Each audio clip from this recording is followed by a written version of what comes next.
Council of Scientific Industrial Research, CSIR, the Media Coalition Against Galamsey, remain tirelessly committed in the fight against Galamsey. We subscribe to urgent and appropriate action to bring an end to the ongoing rampant devastation and socioeconomic harm, and call for mitigation of the ecological damage and promotion of the restoration of the forest landscapes and quality of our water bodies.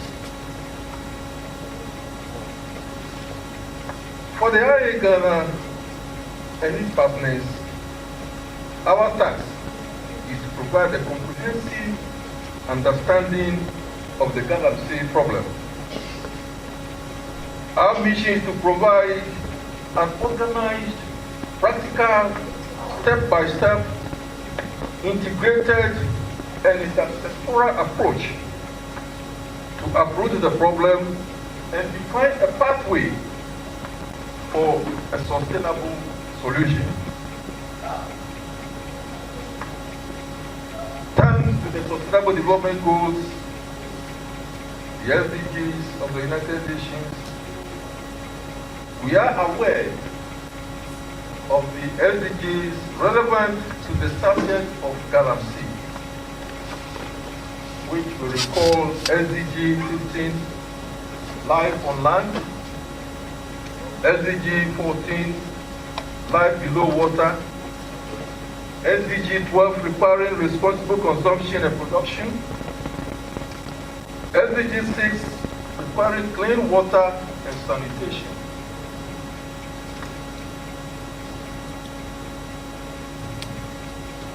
And also, but not the least relevant SDG, SDG 17, which calls for partnership for the goal, which really justifies the collaboration that exists among us and our affiliates as we undertake this symposium on the menace of Galamsey. These SDGs extremely are very pertinent for us today. They are goals I know we all share deeply, as defined by Brundtland, and I quote, development that meets the needs of the present generation without compromising the ability of future generations to meet their own needs.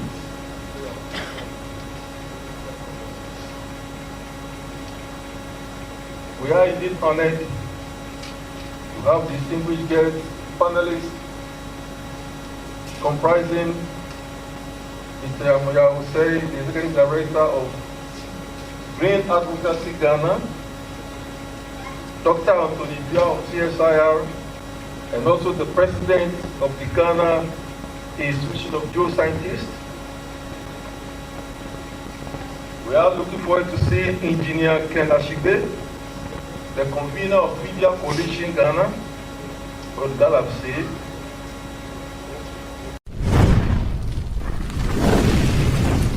My only expertise is that I'm a human being.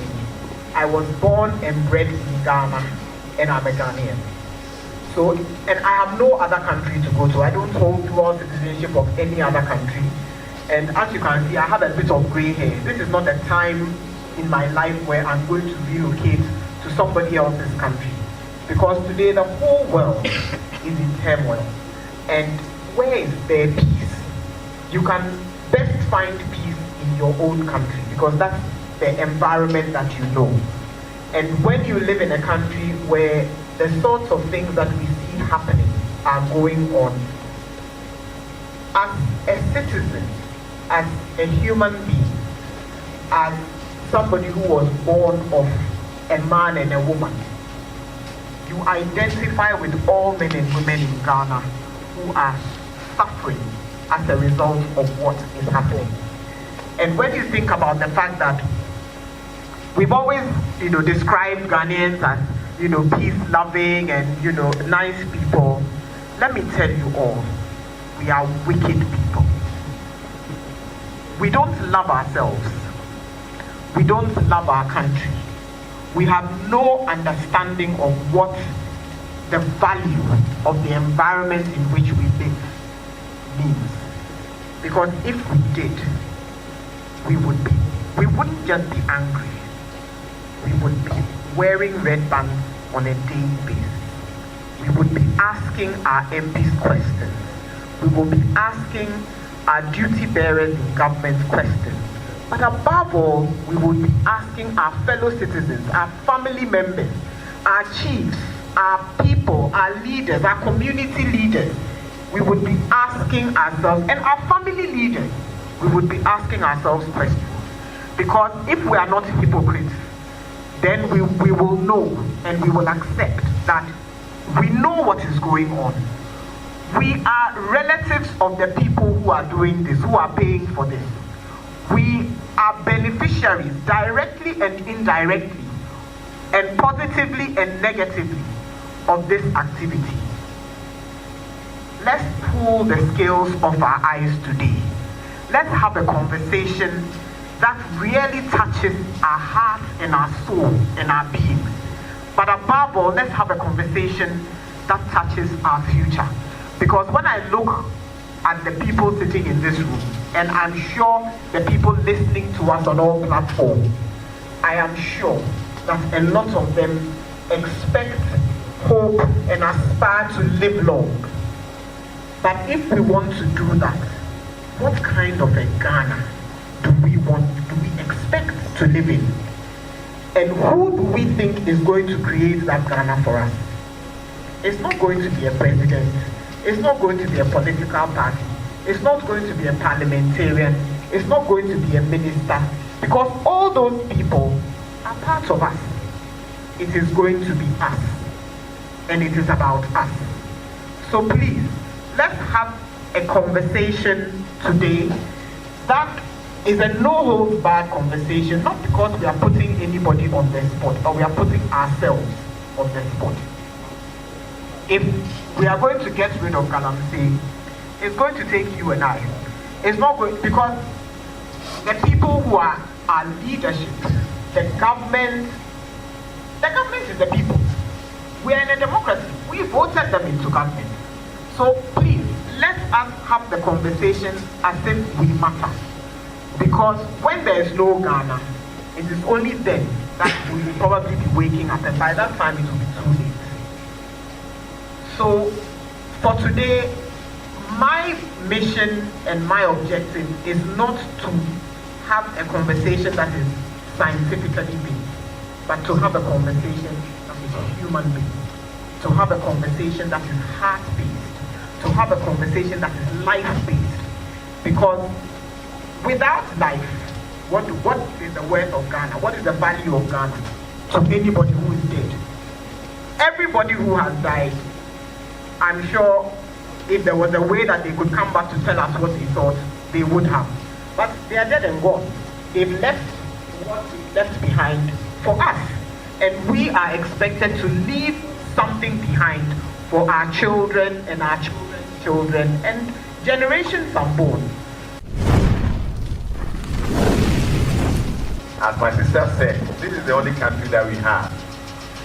And if people are not going to do anything, and we also are going to sit down and watch, and it come upon all of us, maybe we will be the first to be hit, because those who are supposed to do something that are not doing anything, they may have the wherewithal to dodge for a while. So we are here not because we like to talk, not because we know everything, but because as a citizen of this country, and all of us as citizens of Ghana, we need to take the fight ourselves.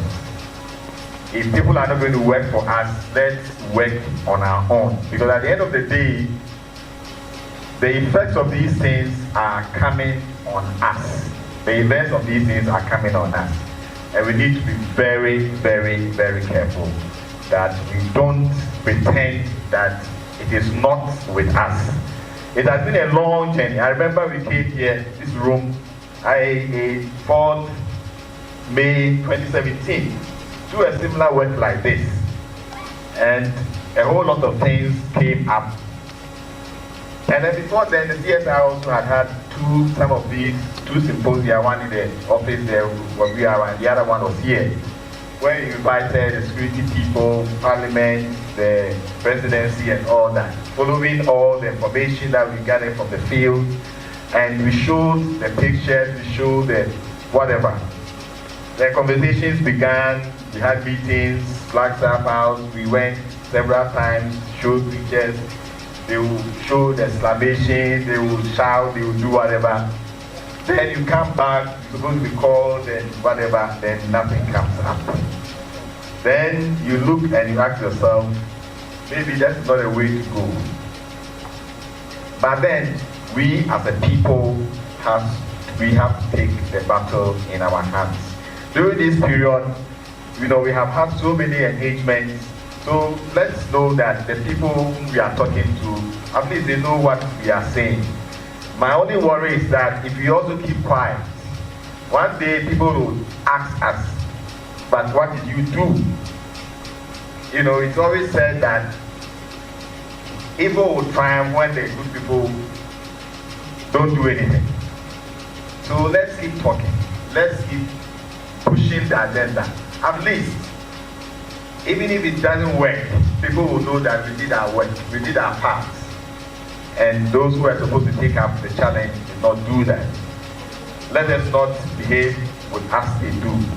So we have done all that we needed to do, and we've gotten to the point where at this moment as we speak, as a country, even though we have so much water resources, the water we have currently, most of which we cannot use for anything.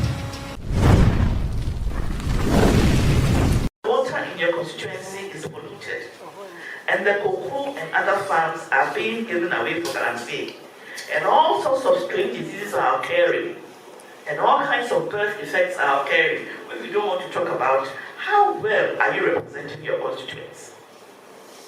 The elephant in the room, which also needs to be addressed, is the influx of Chinese in Ghana and the way they have set camp in places like Wasa and Kropongo. I remember years ago, I met the late Kasapreko over there, surveying this Galamsey problem. He was very worried about what has happened now. How did they get there? Slowly we'll be neo-colonized or not even see what it does. Do the parliamentarians not know